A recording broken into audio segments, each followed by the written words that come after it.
The 2015-2016 Harley-Davidson Road King. Harley-Davidson has some deep roots in the motorcycle industry, and frequently draws on them when designing newer models. Detractors say the brand is mired in the past, but I submit that some of us appreciate the old as new again approach that gives the brand a certain continuity and connection to the models that made it great in the first place. Harley's 15/16 FLHR Road King is just such a model. The FLHR replaced the Electra Glide Sport as Harley's non-fared bagger, but if you look hard enough you can see shades of the old Duo Glide FL in the front end, fuel tank and tank mount instrument console from the late 50s. Although the folks at the factory build this bike as a touring model, I kind of feel like it's more of a cruiser with light touring capabilities, especially when compared to Harley's full-dresser touring models. Let's take a look at the Road King together and you can make up your own mind on that point. Continue reading for my review of the Harley-Davidson Road King. Design. From the ground up, this ride is built to exude a certain weightiness that isn't just a trick of the eye, it's very real with an 814-pound curb weight. Fat tires and full fenders pull the visual weight down low along with the seat at only 28.2 inches high, and the chrome trim and skirt on the front fender ties into classic details from earlier models. Skirted, large-diameter forks and a beefy headlamp nacelle bulk up the front end with whisker bar-mounted pimp lights, passing lamps, and large windshield that further add to the nostalgia. In fact, the front end looks as though it could have come off almost any FL in the last 50 years or so it presents a very classic face when viewed from head-on. Since there is no front fairing, the instruments are mounted in a tank mount dash with an analog speedometer and digital display that can cycle through the odometer, tach, trip meter and more via the new trigger switch. The upper lines flow back from there, over the tanks and across the broad saddle and P-pad with no luggage rack or tour pock to clutter up the look. A set of paint-matched hard bags with one-touch latches, courtesy of Project Rushmore, and chrome guards complete the ensemble, and give the Road King its only stock storage capacity. So yeah, at 2.3 cubic feet you have enough capacity for a short trip for two or longer trip for one, but sooner or later you are liable to run short on storage space. Like I said, a somewhat casual tour bike. Chassis. Made from mild steel tubing with a rectangular backbone for extra strength, the Road King comes built on Harley's heaviest frame. The double downtube, double cradle assembly mounts the engine on rubber mounts to dampen through frame vibration transfer from engine to rider. Definitely good news no matter how far you plan on riding at a stretch. Steering geometry is most definitely conducive to low fatigue, long-distance riding with 26 degrees of rake and 6.7 inches of trail, plus tires that lend even more stability by virtue of their width. The tires come in a 130/80-17 up front with a 180/65-16 in back, and you can get them in black wrapped around cast aluminum impeller rims or with gangster white walls on laced rims. Massive 49mm front forks support the front end, but still Harley runs with fixed parameter forks that leave it a step behind some of the other major players in the world market.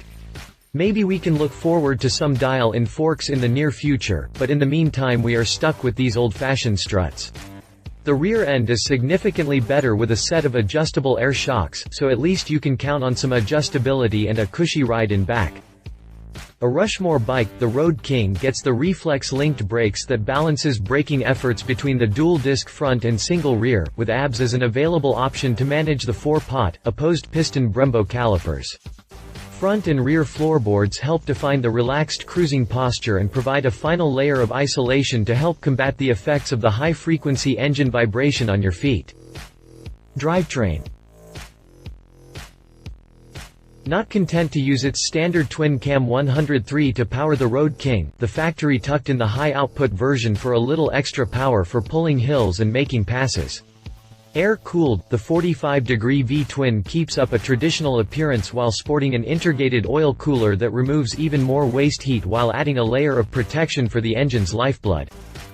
As the engine name suggests, a pair of cams, one for each jug, times the dual-valve heads via hydraulic lifters and external pushrods.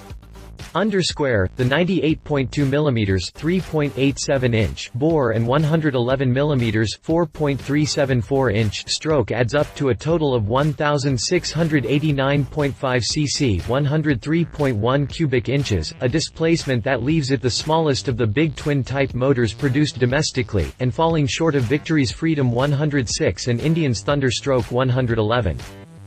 That said, it's still one of the largest production V-twins in the world, just not quite as big as some of the closest competition, and it cranks out some respectable numbers with 104.7 pound-feet of torque at a low 3,250 revolutions per minute. The 2016 engine comes with a reduced-width primary cover and derby cover clutch inspection cover for easier ground access, and both the 15 and 16 models run a 6-speed cruise drive transmission for reasonable cruising RPM and an average of 42 mpg. Pricing. As usual, Harley offers a fistful of colors with optional accessories sold à la carte for a range of prices.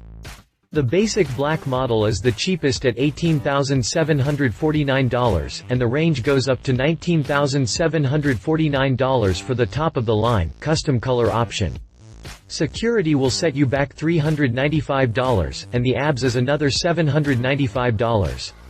The optional laced wheels and white walls run $510, and as always, our California buddies take a $200 whack for their special emissions package. Competitors. Speaking of California, my first thought for a competitor was the Moto Guzzi California 1400, but then I decided that, because it's a Harley, I would go with a competitor with a little more cultural overlap. That started me eyeballing the Indian Chief Vintage instead. What I found was a bike that displayed similar DNA to the Road King, and with good reason. Both companies were building bikes when this style evolved, and so now they each get to draw on their own authentic design characteristics. For the most part, the differences are subtle. The Chief Vintage carries the full skirt fenders with the Indian headdress ornament, and the way the rear body panels flow right into the rear fender is definitely a classic Indian feature. Fat front ends, pimp lights, headlamp nacellas and windshields are all present and similar across the board.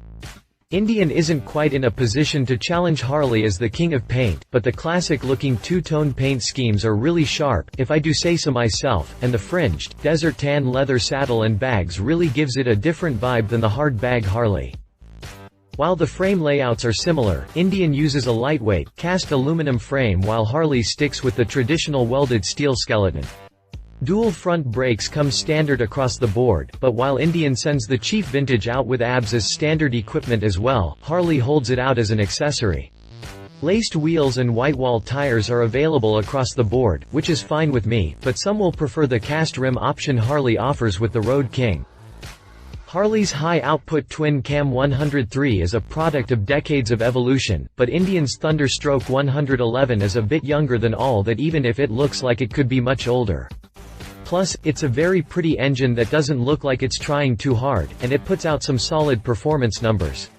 Don't get me wrong, the Harley mill is no slouch with 104.7 pound-feet of torque, but the 111-inch Indian mill boasts a crushing 119.2 pound-feet that can certainly be felt in your Heine dyno. Harley actually picks up a minor win at checkout with an $18,749 base model sticker on the Road King versus $19,999 for the Chief Vintage. It's not often that Harley gets topped at the till, and as usual, I wonder if Indian is banking too much on residual name recognition and losing some sales to Harley just on pricing. He said. I'll be honest, the Road King is actually my least favorite Harley. I have to admit the look has been polished a bit over time, but the early Road Kings were but ugly, and to me looked like an FLHT that someone forgot to finish assembling. In short, I'm still not really a fan of the family, and it's not what I consider a proper tour bike either. To fans of the look, don't take it personally, one of Harley's bike lines had to be my least favorite, it just turns out that the Road Thing is it. She said. My wife and fellow motorcycle rider, Alan Hinton, says, I don't know about all that. I like the look, the valenced fenders, no fairing, the big nacelle flanked by pimp lights, and the big windscreen. I like that look in the California, in the Chief Vintage, and in the V-Star 1300 Tourer as well as the Boulevard C90T and C50T, but the Japanese manufacturers missed the mark a little by not including the pimp lights. Specifications. If you liked this video, please share your thoughts in the comments below and don't forget to hit the subscribe button.